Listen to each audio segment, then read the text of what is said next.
السلام عليكم ورحمة الله تعالى وبركاته. إن شاء الله تكونوا كامل بخير. وصفة اليوم تلبية لطلباتكم: حلوى جافة للعيد بدون شوكولاتة، بنينة تذوب في الفم، خفيفة وكذلك تقطع كمية كبيرة، وبمكونات اقتصادية اللي نلقاوهم في كل بيت. إذا عجبتكم الوصفة ما تنساوش ديروا لي جيم وتبارطاجيو لا فيديو. نروحوا لطريقة التحضير. نبداو بسم الله بلاباط. نحتاج فيها 250 غرام مارغرين طرية مع نص كاس سكر غلاس، ونزيدو نصف ملعقة كبيرة لافاني. نخلطوهم مليح مع بعض حتى يبيض الخليط. واكيد المارغرين لازم تكون بدرجة حرارة المطبخ.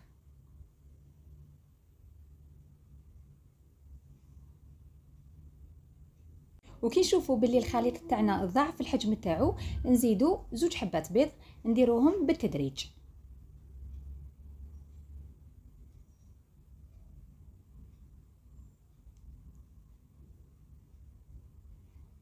نخلطو مليح ونزيد الحبة الثانية.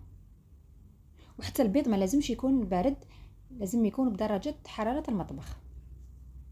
ونستمر في الخفق حتى يمتزجوا المكونات مع بعضهم بعض مليح.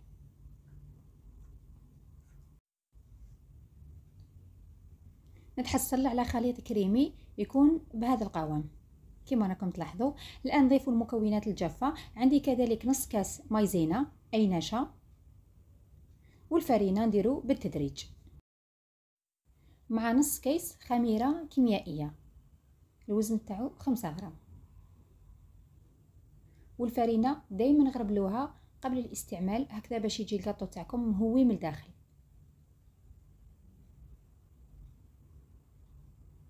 نستعمل يدي احسن هكذا باش نحس بالقوام تاع العجينه كيفاش يكون. نزيد كميه اخرى.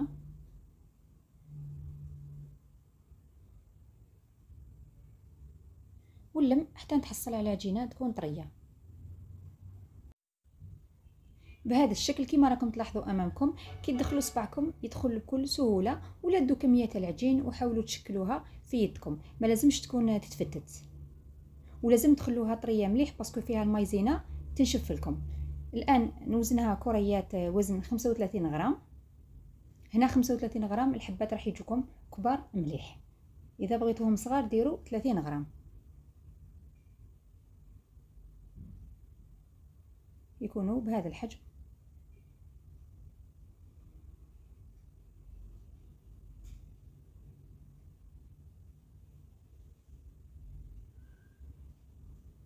خرجت لي العجينه 29 حبه. لازم نغطوها، ما تخلوهاش معرضه للهواء باسكو راهي سخانه وتنشف لكم. نخليوها جانبا ونروحوا نحضروا لافارس. بالنسبه للحشو عندي كاس كبير كاوكاو محمص ومطحون، طحنته رقيق ولازم كذلك تحمصوه، ونص كاس تاع غوفريت غوفاني يعني الغوفريت. نخلطوهم مع بعض.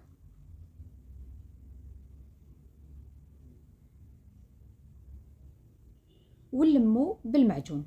هنا المعجون تاع المشماش.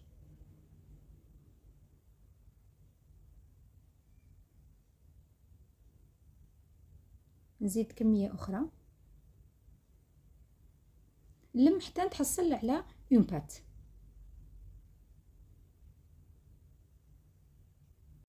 ويكون يتلاصق نوعا ما باش يجيكم الحشو معسل من الداخل. ونوزنهم كريات وزن 10 غرام. 10 غرام اذا درتو 35 غرام العجينه، واذا درتوها 30 ديروا 8 غرام.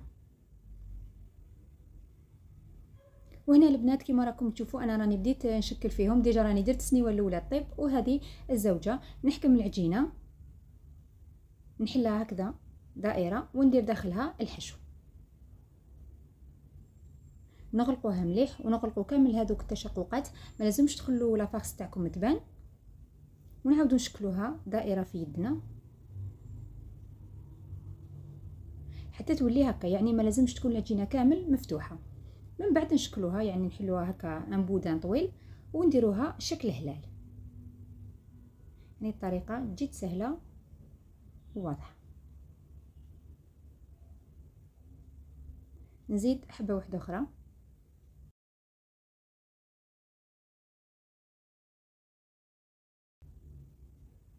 ونوصيكم اغلقوها مليح، ما لازمش تخلوا الحشو يبان. في هذا الوقت انا راني قلت لكم نطيب السنيوه الاولى. درت الفوغ تاعي يسخن على درجه 170.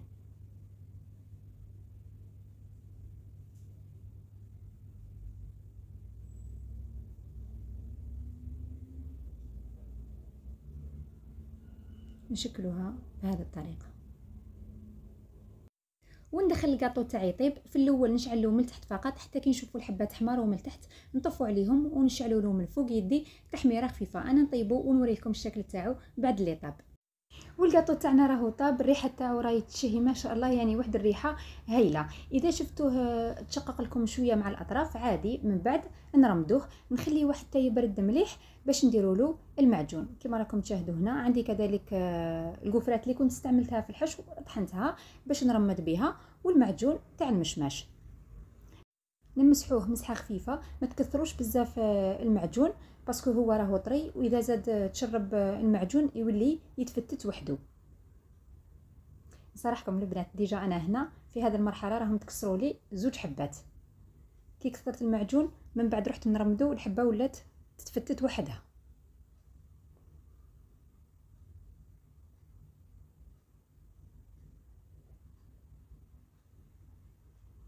وتقدروا كذلك ترمدوه في النواة كوكو ولا في الكاوكاو محمص، يعني على حساب الذوق تاعكم.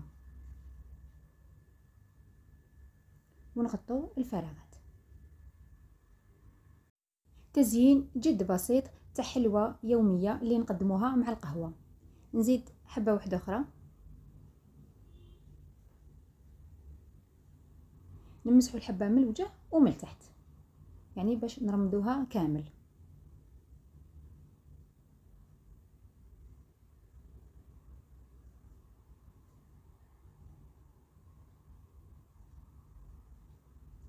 واذا كان المعجون تاعكم ثقيل بزاف تقدروا تخفوه بقطرات تاع المزهر.